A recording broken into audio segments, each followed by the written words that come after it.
welcome back. Hope you've had chance to listen to part 2. In this part 3, we're going to be looking at punishment.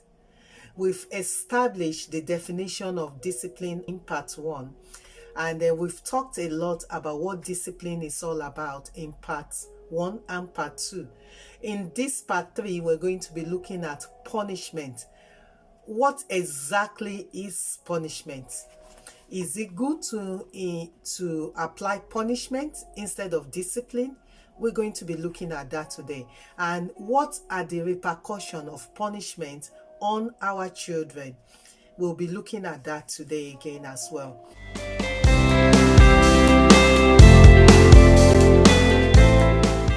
We established earlier on in part 1 that punishment is not the same as discipline.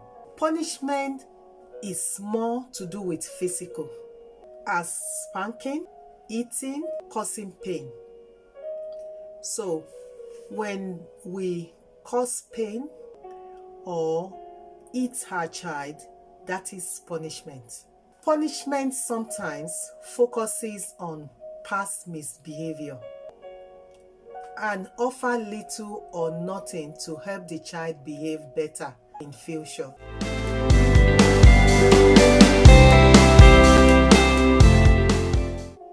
Professionals have proven that punishment is harmful to the brain, especially for young children.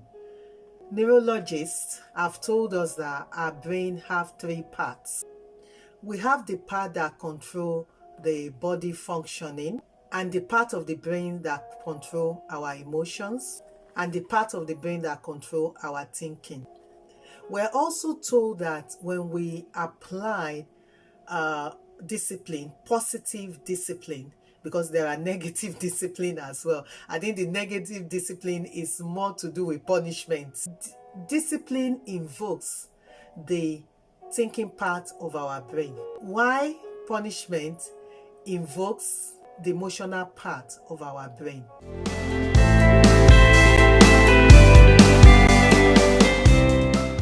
Punishment is fear-based.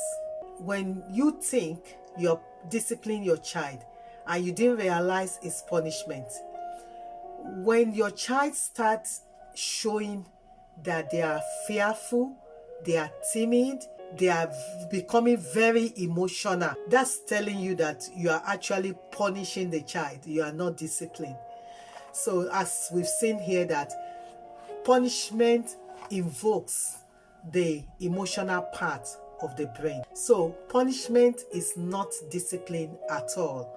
And I'm sure this will help you to understand and to know that next time when you think you're disciplining your child and you could see that emotion coming forth, that should tell you straight away that this is punishment, is not discipline. Because discipline is meant to correct, to help the child to see what they have done wrong. Punishment is actually causing more damage to that child. Like we said, it's invoking the emotional part of the child's brain, which is not helpful for the child at all. And professionals have also told us that fear is not good for the brain. So imagine a child that's emotional every time. That child wouldn't demonstrate what we call being independent. That child wouldn't be able to stand for themselves when they are outside.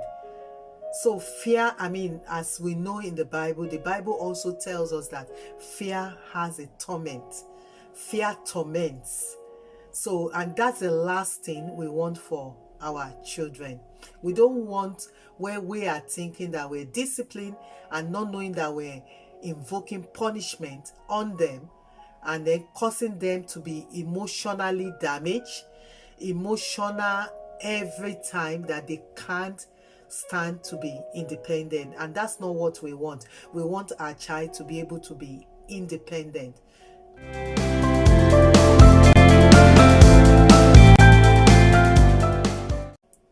Another thing you need to know as well is that it is not only punishment that causes fear. So other things could cause fear as well. But what I'm saying here is that you ensure that when you are saying you are disciplined, you are not actually punishing your child.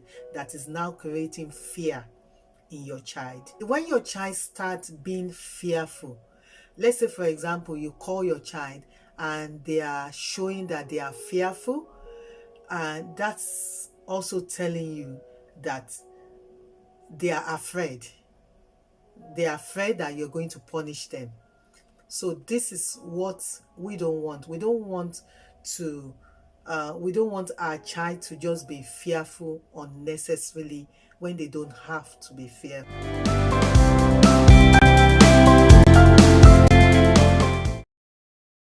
Young children under the age of 5 are curious, they are ambitious, they are fearless.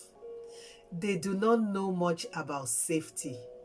So that's where we come in to be able to help them to understand the word safety. Also, one thing you need to know again is that they do not understand why they have to behave in certain way.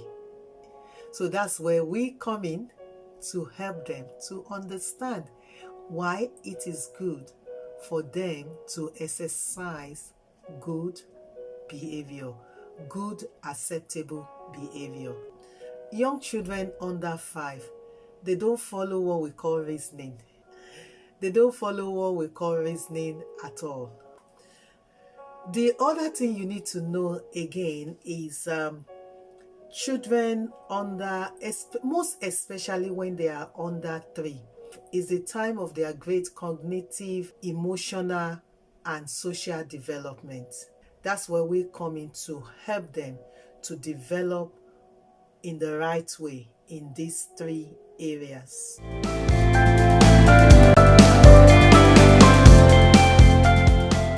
The other thing we need to understand is that when we discipline and not punishing our child, it's a sign that you love them and you want the best for them.